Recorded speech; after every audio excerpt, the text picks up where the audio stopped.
Attends un peu. En Chine, on organisait des combats, mais avec des insectes.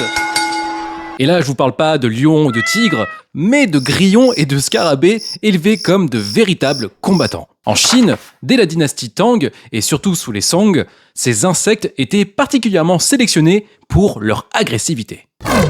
Et les plus costauds d'entre eux, on les mettait dans des petites boîtes où on les nourrissait, on les logeait, on les observait, mais surtout, on les entraînait. Et ensuite, on les faisait s'affronter dans une sorte de récipient fermé. C'était un duel rapide, mais alors très intense. Mais ce qui est fou, c'est qu'il faut savoir que dans certaines villes, ça devenait un véritable business. Des marchés de grillons, des paris, des sélections même de champions, et certains collectionneurs pouvaient payer une véritable fortune juste pour un tout petit insecte.